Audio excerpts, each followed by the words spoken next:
इस घर में सब खुश थे, शादी थी, हंसी था, जश्न था।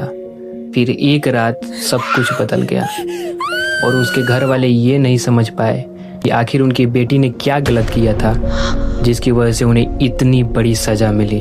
तो चलिए स्टोरी शुरू करते हैं। बट स्टोरी शुरू करने से पहले मैं उसकी फैमिली के बारे में तुम्हें बता देता हूँ। तो उसकी फैमिली में फिलहाल 5 ही लोग थे। जितेंद्र और उनकी पत्नी ललिता, इन दोनों की उम्र लगभग 50 साल थी।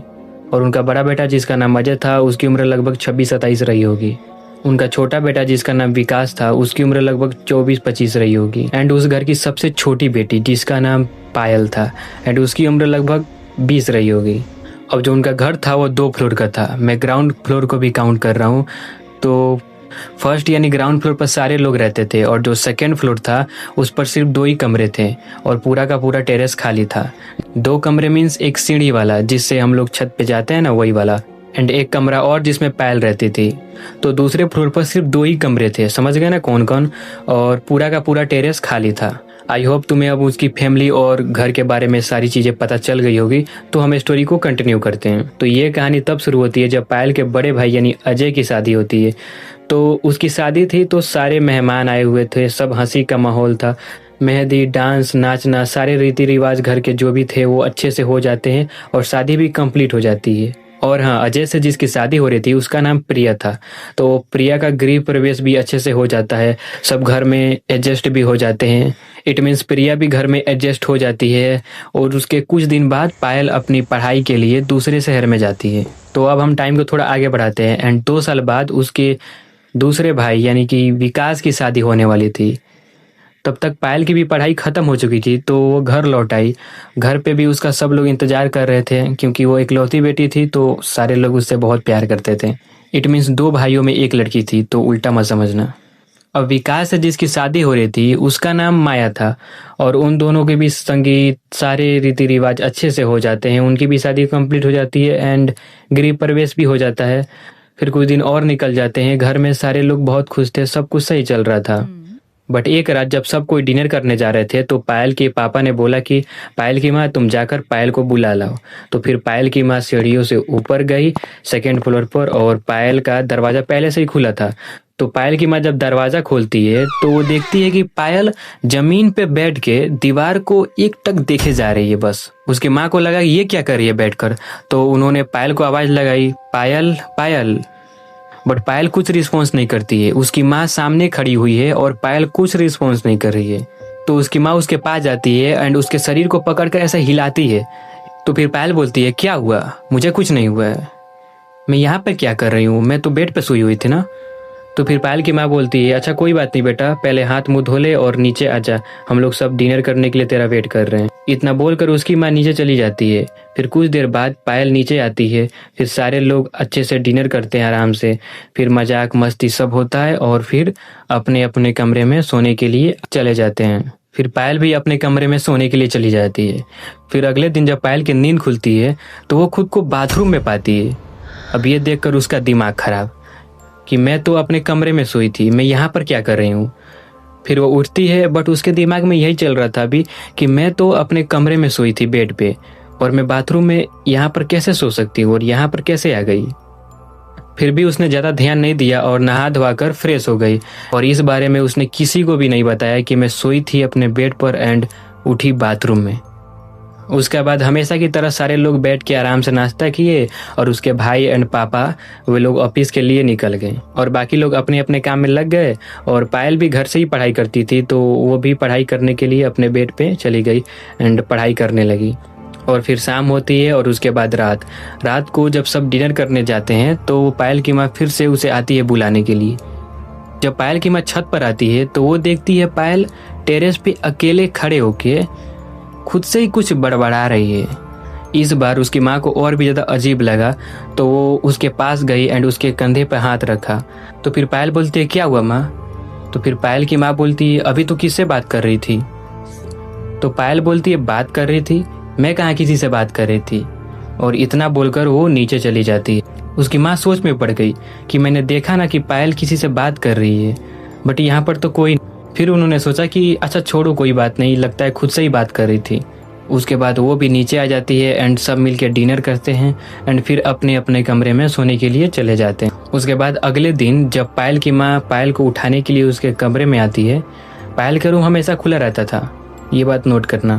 तो पायल की माँ जब उसे उठाने के लिए उसके कमरे में आती है तो वो देखती है पायल बेड पर है ही नहीं। फिर उसकी माँ सोचती है इतनी जल्दी कैसे उठ गई, तो उसकी माँ उसे आवाज़ लगाती है, पायल पायल, बट पायल का कोई रिप्लाई नहीं आता है। एंड उसके बाद उसकी माँ बाथरूम की तरफ बढ़ती है।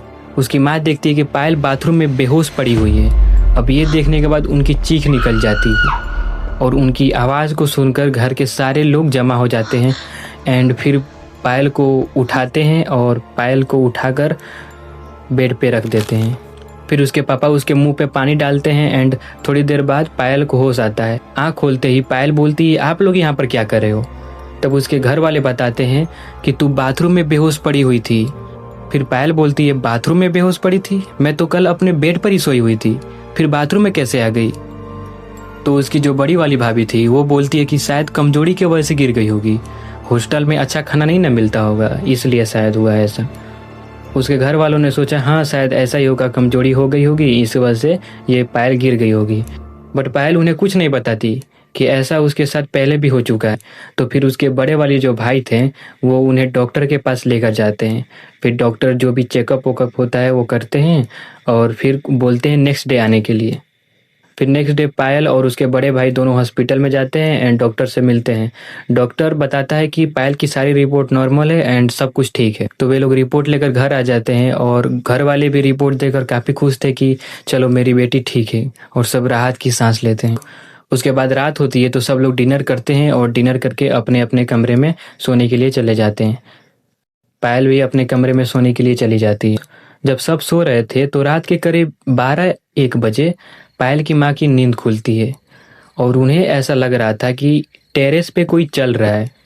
तो पायल की माँ पायल के पापा को जगाती है एंड उससे बोलती है कि आप देख कर आइए ना एक बार कि छत पे कौन है, इतनी रात को पायल सोई नहीं है क्या? तो उसके पापा बोलते हैं चिंता क्यों कर रही हो, पायल को नींद नहीं आ रही होगी इसलिए वो छत पे टहल रही होगी, नींद आएगी तो वो जाकर सो जाएगी, तुम सो जाओ आराम से। फिर वे लोग ज़्यादा ध्यान नहीं देते और वे लोग सोने की कोशिश करने लगते हैं, बट आवाज़ रुकने की जगह बढ़ती जा रही थी। अब चलने की आवाज़ नहीं, कुछ अजीब सी और आवाज़ आने लगी। तो फिर पायल की माँ बोलती है एक बार जाकर देख लीजिए ना।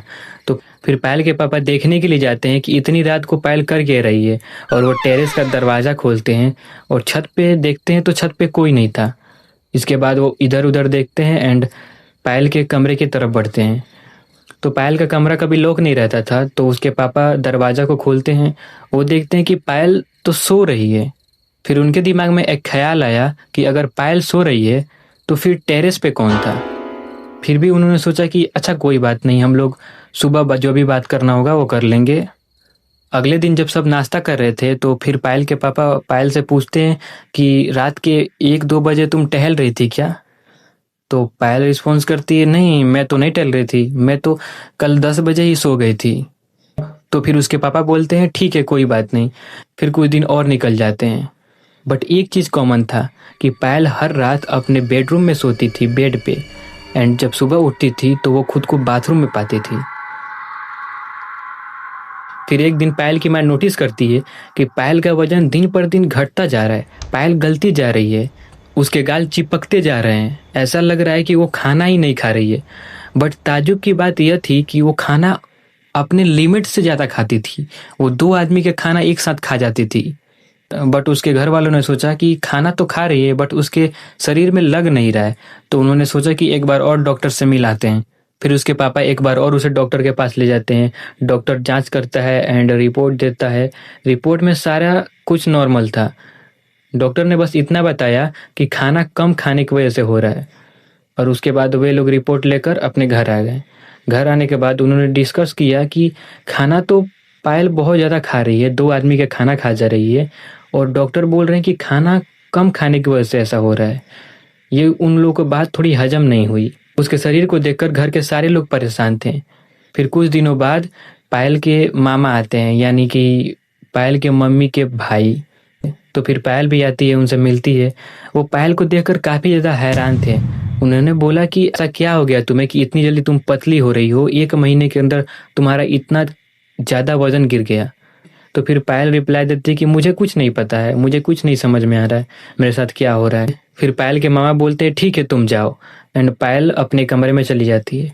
फिर उसके मामा पायल की मम्मी के पास आते हैं और उससे बोलते हैं कि मुझे थोड़ा अजीब लग रहा है कि 1 महीने के अंदर इतना ज़्यादा वजन गिर जाना ये आम बात नहीं लग रहा है। मुझे लगता है कि जादू टोना या भूत पिशाच वाला कहानी है इसमें, तो एक बार तुम लोग दिखा लेते तो ठीक रहता। तो फिर उसकी माँ बोलती है हाँ शायद मुझे भी लग रहा है कि भूत पिशाच का कुछ ना कुछ तो प्रॉब्लम है, क्योंकि जब मैं उसके कमरे में जाती हूँ तो वो नीचे बैठकर कुछ कर रही होती है और हमेशा खोई खोई रहती है। और जब मैं उसके पास जाती हूँ तो वो ऐसे रिएक्ट करती है जैसे कि वो जानती नहीं है कि यहाँ पर वो बैठी हुई है। तो फिर उसके मामा बोलते हैं अच्छा ठीक है कोई बात नहीं, मेरे नज़र में एक बाबा जी हैं जो ये सब देखते हैं, भूत पिशाच काला जादू ये सारी चीज़ें देखते हैं, तुम लोग एक बार उनसे मिल लो। उसके घर वाले भी बोलते हैं ठीक है हम जाकर मिल लेंगे, और उसके बाद उसके मामा चले जाते हैं अपने घर। फिर पायल के घर वाले पायल को लेकर उस बाबा के पास जाते हैं, पायल को बैठाते हैं। पायल एकदम नॉर्मल लग रही थी, कोई रिस्पॉन्स नहीं था, सब एकदम कोऑपरेट कर रही थी। उसके बाद वह बाबा अपने पोटली से भभूत निकालते हैं और वो भभूत को उठाकर पायल के सर पे मारते हैं, और सर पे मारते ही पायल अजीब रिएक्ट करने लगती है। वो चिल्लाने लगती है, रोने लगती है और बाबा पर अटैक करने की कोशिश करने लगती है, और अटैक ना कर पाने के कारण वो उधर से भागने की कोशिश करने लगती है। फिर उसके घर वाले उसे पकड़कर बैठाने की कोशिश करने लगते हैं, बट वो एक अकेली लड़की 6 आदमी पे भारी पड़ रही थी। फिर भी वो किसी तरह उसे बैठाएं और फिर बाबा अपना क्रिया शुरू किए। बाबा क्रिया करते जा रहे थे और पायल जो थी वो एकदम चिल्लाए जा रही थी, चिल्लाए जा रही थी। फिर ये आधे घंटे तक सब चला एंड उसके बाद पायल वहीं बेहोश हो गई। उसके घर वाले यह सब देखकर बहुत ज़्यादा हैरान थे, क्योंकि उन्होंने ऐसी चीज़ें कभी देखी ही नहीं थी।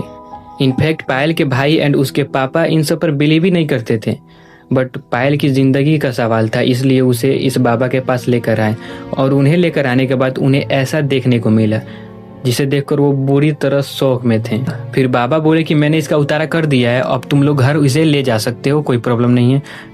फिर उसके घर वाले उसे बिना जगाए उसे गाड़ी में रखे और घर लेकर चले गए। पायल अभी तक बेहोशी थी। जब पायल की नींद खुली तो वो बोलती है कि क्या हुआ, मैं यहाँ पर कैसे आ गई, मैं तो वहाँ पर थी ना बाबा के पास, वो कुछ कर रहे थे। तो उसके घर वाले बोलते हैं हाँ हाँ हम तुम्हें ले गए थे, अब तुम ठीक हो, कोई टेंशन की बात नहीं है, तुम आराम करो आराम से बैठ के। फिर उसके बाद पायल अपने कमरे में चली गई। उस दिन तो सब ठीक रहा, बट उसके अगले दिन जब माया यानी उसके दूसरे भाई की पत्नी यानी छोटे भाई की पत्नी, वो देखती है कि पायल का पूरा कमरा बिखरा हुआ पड़ा है। वो ये देखकर पूरी तरह हैरान थी, क्योंकि पायल का कमरा ऐसा कभी होता ही नहीं था। वो अपने कमरे को एकदम सजा के रखती थी अच्छे से, बट माया ये देखकर पूरी तरह चौंक गई और वो घर के सारे लोगों को बुला कर लाई। फिर उसके सारे घर वाले आते हैं और उसके कमरे को देखते हैं तो कमरे का बहुत बुरा हाल था। और फिर वो देखते हैं कि जो पायल है ना वो कोने में बैठी हुई है। तो उसके घर वाले उसके पास जाते हैं। पायल उन्हें देखकर बहुत ज़्यादा वायलेंट हो गई और अपने आसपास जितने भी सामान थे उसे उठा उठा कर उनके तरफ फेंकने लगी और उन्हें चोक करने लगी। फिर उसके दोनों भाई पापा और बाकी सारे लोग उसे पकड़ने की कोशिश करने लगे, उसे संभालने की कोशिश करने लगे, बट वो 6 लोग मिलकर एक लड़की को नहीं संभाल पा रहे थे जो इतनी ज़्यादा कमज़ोर हो गई थी, जिस वजह से उसका इतना वजन घट गया था। फिर भी वे लोग उसे संभाल नहीं पा रहे थे। फिर उसकी माँ को पता नहीं क्या फील हुआ और वो भागकर नीचे गई, नीचे पूजा वाला रूम में, और पूजा वाला रूम से हनुमान जी का फोटो एंड गंगा जल वो दोनों लेकर छत पर आई।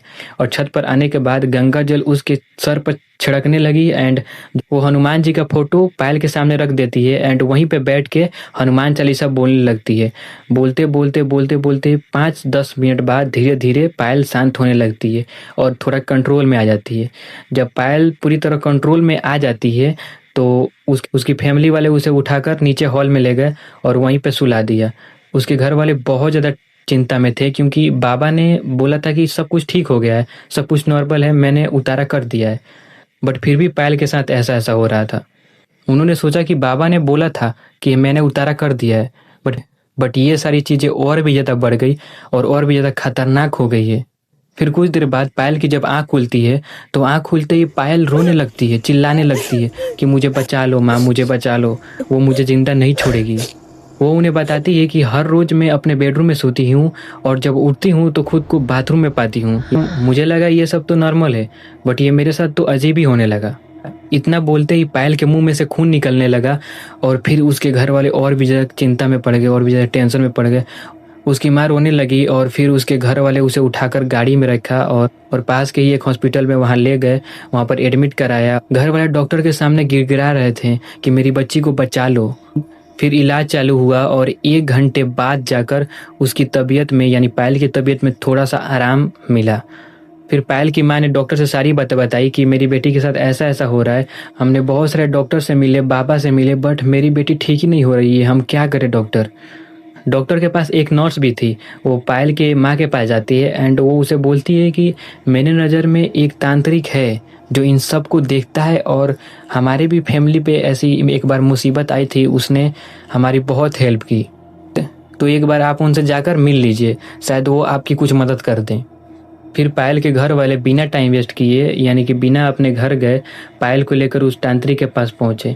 जब वे लोग उसके पास पहुंचे तो तांत्रिक का दरवाज़ा बंद था, तो उन्होंने तांत्रिक का दरवाज़ा खटखटाया और इधर पायल गाड़ी से उतरने का नाम नहीं ले रही थी। वो अचानक से बोलने लगी कि मुझे कुछ नहीं हुआ है, मैं ठीक हूँ, मैं तो एकदम एकदम बढ़िया हूँ, मुझे घर जाना है, मुझे यहाँ नहीं रहना है, मुझे घर जाना है। पायल इतनी ज़्यादा रोने लगी कि उसके घर वाले भी इमोशनल हो गए और उन्होंने सोचा कि छोड़ो, नहीं ले जाते हैं, बट फिर उसके भाइयों ने बोला नहीं, हम लोग आए हैं तो यहाँ पर दिखा कर ही जाएंगे। उस तांत्रिक के घर के अंदर ले गए। उसके घर के अंदर जाते ही पायल वायलेंट हो गई और फिर चीज़ें वहाँ के उठा के पटकने लगी, इधर उधर फेंकने लगी और चिल्लाने लगी, रोने लगी। ऐसे कभी कभी तो एकदम क्रीपी स्माइल देती और हंसने लगती एकदम अजीब तरीके से। वो तांत्रिक जोर जोर से मंत्रों का जाप कर रहा था और पायल जोर जोर से चिल्ला रही थी, रो रही थी। फिर कुछ देर बाद पायल वहीं पे बेहोश हो जाती है। पायल के घर वाले वहीं पे बैठे हुए थे। फिर 1 घंटे बाद पायल को होश आता है और जब पायल उठती है तो फिर वो तांत्रिक बोलता है कि ठीक है, अब तुम लोग जा सकते हो, बट अगर कोई भी प्रॉब्लम हो तो फिर मेरे पास इसे लेकर आना। उन लोगों ने बोला ठीक है और वो लोग इतना बोलकर वो अपने गाड़ी में बैठे और फिर अपने घर पे आ गए।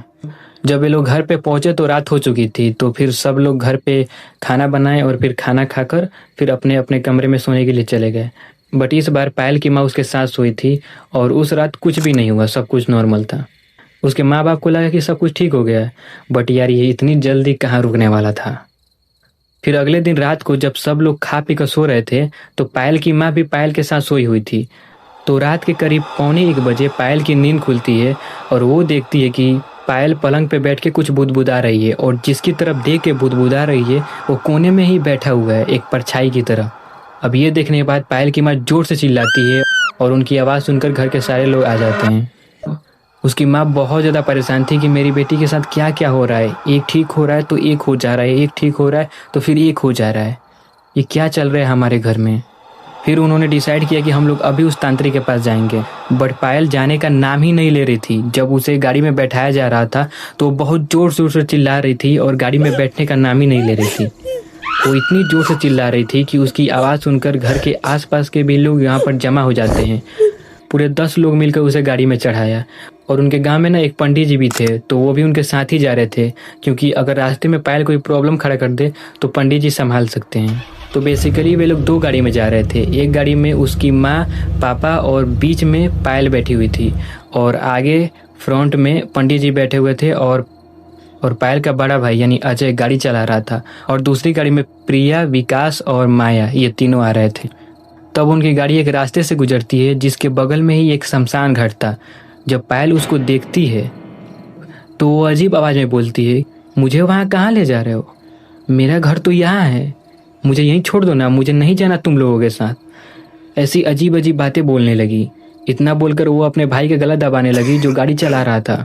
उसका भाई किसी तरह गाड़ी का हैंडल संभालता है और जो वो पंडित जी थे वो मंत्रों का जाप करने लगे, हनुमान चालीसा बोलने लगे। फिर भी कुछ फायदा नहीं हो रहा था, तो उनके पास गंगा जल थी, वो उसे उठाकर उसकी तरफ फेंके।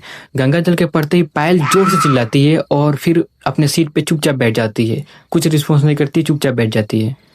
फिर कुछ देर बाद वे लोग उस तांत्रिक के पास पहुंच जाते हैं। फिर वो लोग उनका दरवाजा खटखटाते हैं क्योंकि उन लोगों के पास उनका नंबर था नहीं। कुछ देर बाद वो तांत्रिक दरवाजा खोलता है और देखते ही समझ जाता है कि क्या मामला है। फिर पायल के घर वाले जबरदस्ती उसे उस तांत्रिक के पास ले जाते हैं। अंदर जाते ही पायल चिल्लाने लगती है, तो फिर वो जो तांत्रिक था वो भभूत निकालता है और उसके ऊपर फेंकता है। फिर पायल के चारों ओर गोल घेरा बनाता है और फिर पायल को उसमें बैठा दिया जाता है। और फिर ये जो तांत्रिक होता है वो मंत्रों का जाप लगातार बोलने लगता है। एंड फिर वो तांत्रिक उस आत्मा से पूछता है, बता तू कौन है और इसके शरीर में क्यों आई, तू क्या चाहती है इसके शरीर से। तब जो पायल के शरीर में आत्मा थी नहीं था, जो आत्मा था वो बोलता है, मैं आया नहीं हूँ, मुझे लाया गया है। जब वो तांत्रिक उसे पूछता है, बता तुझे कौन लाया इसके शरीर में, तब वो एंटिटी एक तांत्रिक का नाम बताता है जो पायल के गांव के ही बगल में रहता था। उसके बाद वो तांत्रिक जोर जोर से फिर मंत्रों को जाप करने लगता है और जो उसके अंदर आत्मा था वो जोर जोर से चिल्लाने लगता है कि ये मेरा शरीर है, मुझे शरीर चाहिए, मुझे शरीर चाहिए। और इधर तांत्रिक जोर जोर से मंत्रों का जाप कर रहा है। फिर थोड़ी देर बाद सब कुछ शांत हो जाता है और फिर पायल धड़ाम से नीचे गिर जाती है। 1 घंटे बाद जब पायल की नींद खुलती है तो उस समय सुबह के 6 बज चुके थे। फिर उन लोगों ने डिसाइड किया कि वे लोग उस तांत्रिक के पास जाएंगे और उसे सबक सिखाएंगे।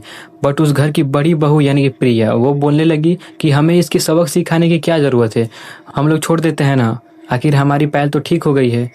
बट उसका भाई बोलता है कि नहीं, हम लोग ऐसे उसे नहीं छोड़ सकते क्योंकि आज वो हमारे घर में किया है, कल वो किसी और के घर में करेगा और इसलिए हम लोग उसे नहीं छोड़ेंगे। और फिर वे लोग जाने ही वाले थे तो उसकी माँ ने बोला, यानी पायल की माँ ने बोला कि आप भी चलिए ना हमारे साथ। तो वो तांत्रिक बोलता है ठीक है, हम भी आपके साथ चलते हैं। और वो सभी निकल पड़ते हैं वो तांत्रिक के घर पर। जब वो उस तांत्रिक के घर पहुंचते हैं तो उसके घर पे ताला लगा हुआ था। फिर उन लोगों ने इधर उधर आसपास देखा बट उधर कोई था नहीं। और उन लोगों ने जब आसपास पूछा तो पता चला कि 10-15 दिनों से उसके घर पे ताला लगा हुआ है। उन लोगों ने खिड़की से भी झांका बट अंदर कोई नहीं था। उसके बाद वे लोग अपने घर लौट आए। जब वो तांत्रिक उनके घर में प्रवेश कर रहा था तो बोलने लगा कि यहाँ पर तो भूतों का अड्डा है, यहाँ पर अभी भी बहुत सारी एंटिटी है। फिर वो तांत्रिक चलते चलते एक रूम के पास रुका और वो प्रिया का रूम था, यानी कि घर की बड़ी बहू का रूम था। उस रूम का दरवाज़ा खोला और अंदर गया तो एक अलमारी के पास रुका। फिर कुछ देर रुकने के बाद उस अलमारी का दरवाज़ा खोला और जब उस अलमारी का दरवाज़ा खोला तो अंदर साड़ियाँ रखी हुई थी। फिर उन साड़ियों का अलमारी में से निकाला और फिर अलमारी में देखा तो उस अलमारी में बहुत सारे पुतले थे। अब ये देखकर घर के सारे लोग का दिमाग खराब। फिर वो जो तांत्रिक था वो सारे पुतलों को इकट्ठा करता है और नीचे हॉल में लेकर आता है। और फिर वो कुछ देर वहाँ पर रुक के फिर वो ऊपर जाता है पायल के कमरे में और पायल का दरवाज़ा खोलता है। और फिर एक अलमारी के कोने में नीचे उसे एक पुतला मिलता है।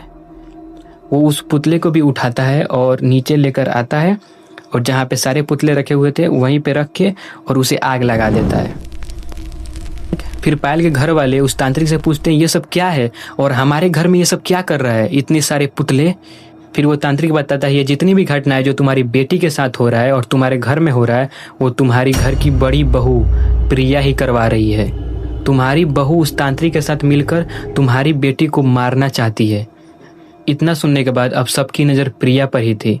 अब ये सुनने के बाद प्रिया रोने लगी और बोलने लगी मुझे माफ़ कर दो, मुझे माफ़ कर दो, मुझे बहुत बड़ी गलती हो गई, मैं जलन में अंधी हो गई थी जिसके कारण मैंने ये फैसला ले लिया।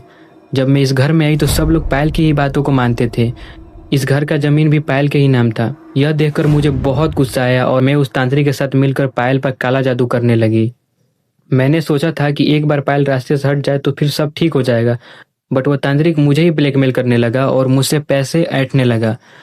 और जब मैंने बोला कि मैं पैसे नहीं दूंगी तो वो घर पे सारी बातें बताने के लिए बोलने लगा, इसलिए मैं उसे मार दिया। अब ये सुनने के बाद उसके घर वाले बुरे तरीके से टूट गए। तो दोस्तों इस कहानी की यहीं पे अंत होती है। इस स्टोरी के अंत में मैं बस इतना ही कहना चाहूँगा कि ब्लैक मैजिक, काला जादू ये सब करने से पहले लोग थोड़ा भी नहीं सोचते कि इसका अंजाम क्या होगा। इस स्टोरी में जलन और काले जादू के कारण एक हंसता खेलता परिवार टूट गया। आई होप इस स्टोरी से आपने कुछ ना कुछ जरूर सीखा होगा। तो फिर मिलते हैं अगले वीडियो में, तब तक के लिए डरते रहो क्योंकि डर में ही तो मज़ा है।